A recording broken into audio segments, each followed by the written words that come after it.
What's up, everybody? Hope y'all are all having a fantastic week. My name's Anthony. On today's video, we're going to talk about some more forgotten medicine, this time on Mullein. So stay tuned.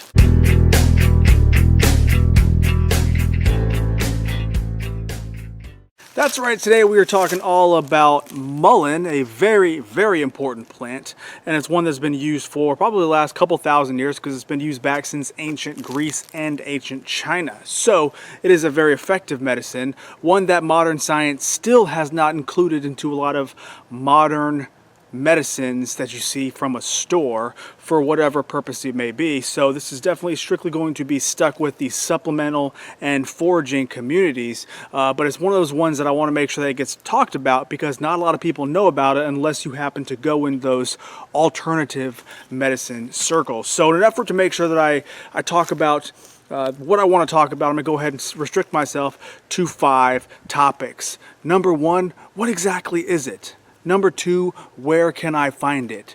Number 3, what are the medicinal properties of this plant? Number 4, we're going to get into some practical applications where I'm going to show you how I use it as medicine. And number 5, I'm going to give you a bonus usage on how you can use it to help you.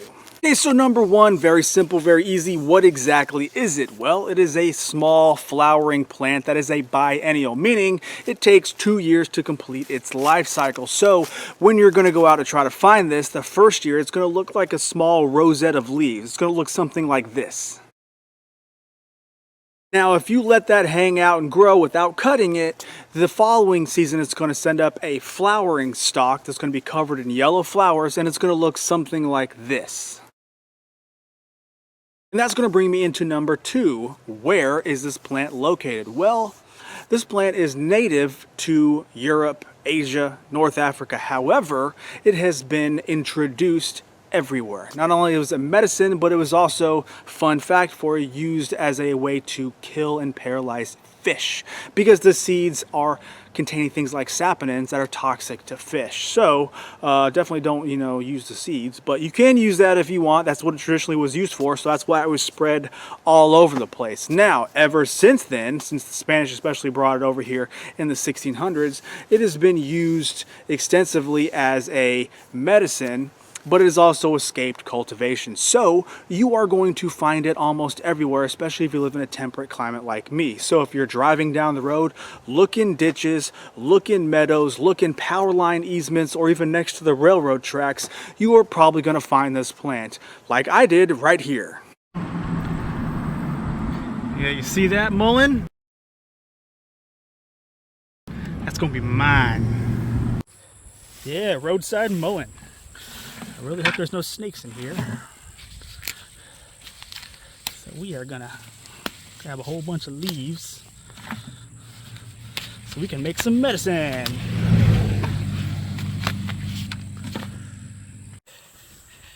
All right, not bad, huh? Pretty good haul for some mullein. Now that's going to bring me to number 3. What are the medicinal properties of this plant? As you heard earlier, they've been using it as medicine as far back as ancient Greece and ancient China, but more recently they were using it as Spanish folk medicine, hence why it came over here to the Americas in the late 1500s, early 1600s, because the Spanish have been using this for a very long time to help treat things like circulatory, digestive, and respiratory issues. Now, mullein contains something called a mucilage, which is a gel-like substance that's going to help coat and soothe inflamed tissue. So the cilia in your lungs, when they get inflamed, you notice you have a lot of coughing. And if you have a dry, unproductive cough, this will help coat those so it's not quite as irritating, so you won't be coughing quite as much. But mullein is also an expectorant, so it helps to get rid of that phlegm. If you have mucousy phlegm, whatever, stuck down in your lungs, it's going to help get rid of that, get that out of your body so you're not having to cough so much. Now, it's not just used internally, it's also used externally to help treat things like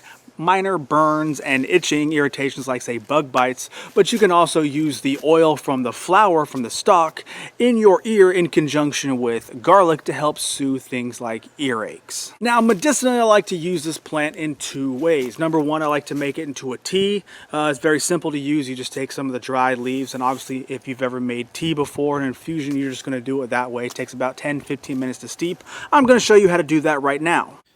Alrighty, so in order to make an infusion or a tea, you're going to need your favorite cup, your favorite tea ball, And you're going to need a leaf, mullein leaf. All right, this one is one that I dehydrated, but you don't have to use a dehydrated leaf. You can use a fresh leaf. It doesn't really matter, but you know, it's kind of wintertime now, so fresh mullein's not really easy to find. Not as easy as to find as during the summertime, or at least the fall. So it's very nice to be able to have some dried leaves that you have stashed away aside to use them in times like this. Times where you need to have some, you know, decongesting effects of mullein, or at least some lung soothing effects of mullein. So put them into your tea ball, put it into your favorite mug, and then pour hot water over it. Basically, all you're going to do now is let it steep for about 10-15 minutes and drink. And if you have to, filter it so you don't have those little hairs in there.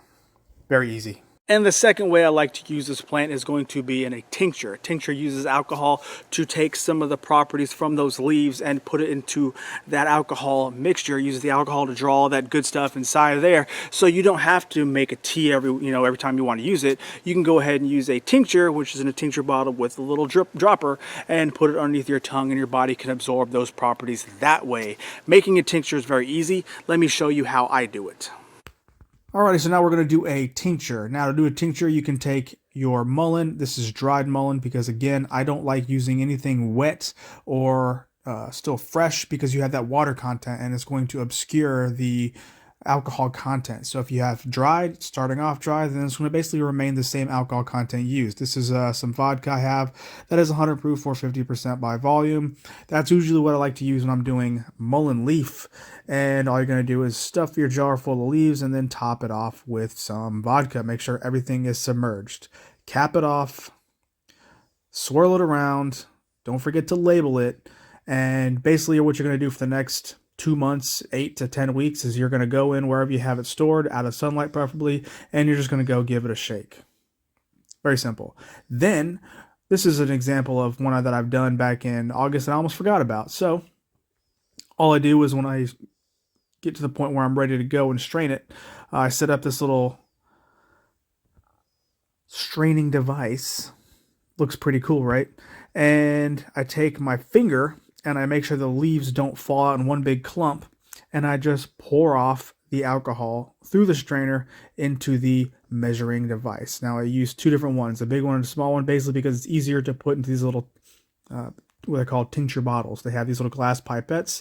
That way you can actually take your tincture that you made, and all you're going to do is you're going to fill up these little bottles. I'll put a link down below to these bottles in the description. I've talked about them many times before, and you're going to fill it up to right about the shoulder, because when you put the pipette back in, you don't want it to overflow, and that's it. Pretty simple. You see right here, it's in there. Make sure you label it, but the way you take it is you just squeeze the top. It's going to have the tincture in the bottle, and then you put it under the tongue. You can take 1 or 2 of these a day. That's what I usually do, and it works great for coughs. Now, tinctures can be made obviously with alcohol. That's what I use, but you can also make them with vinegar or glycerin. Just keep in mind, if you do make them with vinegar or glycerin, they don't last as long on the shelf. And finally, I've been told by more than one person that it is possible to also smoke mullein. Now, while I haven't done this because I don't smoke anything, and I have my firm beliefs that smoking can actually increase irritation, there are people that swear by it, that if they do smoke mullein, it helps to loosen up phlegm in the chest, so that is also an option.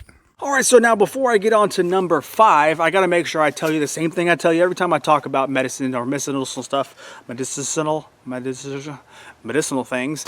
Is basically, I'm not a doctor, I'm not your doctor, this is not medical advice. If you are looking for medical advice, please consult your physician, okay? I'm just some random guy on YouTube, so now that I got that out of the way, I can also tell you that you should probably not give this to children or pregnant women without definitely consulting your physician first, because some of these things can be irritating, especially since the leaves have those little hairs. If you make a tea on them, or tea out of them, and you don't strain it very well, those fine little hairs, especially when it comes to children, can get caught in their throat and just become almost even more irritating. So just keep that part in mind. If you want to use this as medicine, you definitely got to make sure that you are straining it. And that brings me to number 5. One of the bonus uses that you can use this, all right, as someone who goes outside all the time, who happens to live in an area very temperate where this grows abundantly. It's all over my neighbor's property. It grows by my creek back there, so I find this pretty regularly, but I still like to enjoy going out and finding it random places. If you happen to be out hunting, foraging, fishing, whatever, and the call of nature strikes, I don't mean just taking a number 1, but I'm talking about number 2. Mr. Brown decides to show up. You can use these nice soft leaves as toilet paper. Yes, it works very well. Ask me how I know this, because I use it all the time. This is one of those plants I seek out, like this and beautyberry. They're very soft leaves. You can use them pretty good for toilet paper. So if you are definitely needing to use the restroom and you are in the middle of nowhere, try to find some mullein, because it's going to be a very soothing wipe. How about that?